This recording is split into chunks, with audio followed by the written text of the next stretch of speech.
तामाङ भाषामा सङ्ख्याहरू मैले तपाईँहरूलाई 80सम्म भनिसकेको छु, 82सम्म भनेको छु र आज 82देखि कुस्यो अर्थात् 90सम्म म तपाईँहरूलाई भन्न लागेको छु। अनि त्यसबाहेक पनि अरू सङ्ख्याहरू पनि म भन्न मन लागेको छ, सायद समय पाएँ भने तपाईँहरूलाई भन्नेछु। ब्रास्यो घी, ब्रास्यो नि, ब्रास्यो सोम, ब्रास्यो ब्ली, ब्रास्यो ङा, पच्यासुलाई चाहिँ ब्रास्यो ङा भनेर भनिन्छ।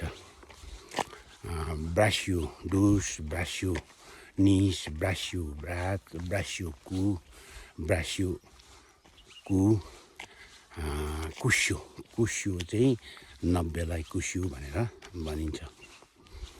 र अब कुस्योदेखि 11सम्म म नेक्स्ट भिडियोमा तपाईँहरूलाई भन्ने छु।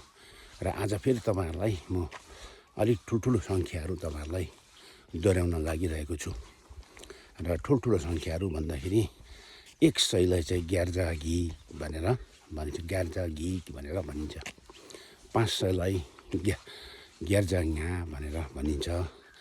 1000लाई फम अर्थात् फाम, कसैले तोङ्जा भनेर पनि भनिन्छ। 10,000लाई चुई तोङ्जा भनेर पनि भन्न सकिन्छ। अनि 10,000लाई ठी भनेर एउटै शब्दमा पनि भनिन्छ। लाखलाई बुम भनेर भनिन्छ।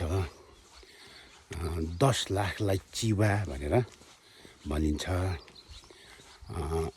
करोडलाई सोहे भनेर भनिन्छ। 10 करोडलाई चाहिँ तुइग्यु भनेर भनिन्छ। र आज सङ्ख्याहरू मैले तपाईँहरूलाई कतिपय सङ्ख्याहरू दोहोऱ्याएँ पनि धेरैवटा याद भयो होला तपाईँहरूलाई।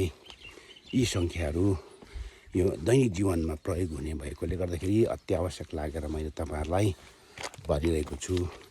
हेरिदिनु भएकोमा धेरै धेरै धन्यवाद।